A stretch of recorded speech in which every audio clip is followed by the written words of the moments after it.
Alex, you're chasing the story about the tragic death of Joyce and John Sheridan, but you've got something exclusive to our show. What do you got? That's right, Bill. It's been more than a month since John and Joyce Sheridan died under mysterious circumstances in their Montgomery Township home. There was a fire that was set in their bedroom that officials have said was arson, but there's been no word on what actually killed John and Joyce Sheridan. Now, the family has gone to the steps of hiring a renowned forensic pathologist, Dr. Michael Bodden, to do another autopsy on them. The Somerset County Prosecutors Office has declared a news media blackout after their initial declarations. There's been next to no information coming out at all, and we've just been trying to piece the story together in little tiny increments. One thing I've been able to learn through a police source in New York is that the New York State Police were informed of this crime because the Sheridans had a home outside Cooperstown. When it was reported to the New York State Police by the authorities in Somerset County, they reported it as a double homicide. So I was able to get a copy of the 4 hours of radio traffic that morning of the fire, September 28th. Second victim being removed at this time.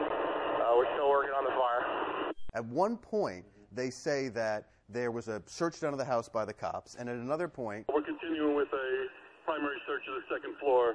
We're employing a 2.5 to the front door at this point as well.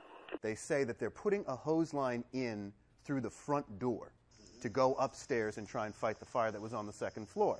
Now, I've been out there, and there's no evidence of forced entry, no evidence the door's been replaced, no report that anyone had to smash to get in, so either the door was open or unlocked, and the firefighters were able to get the hose in that way. The detectives that went out in the neighborhood were looking for evidence of someone coming and going. They want to know if anyone had any surveillance or if anybody had seen anything suspicious.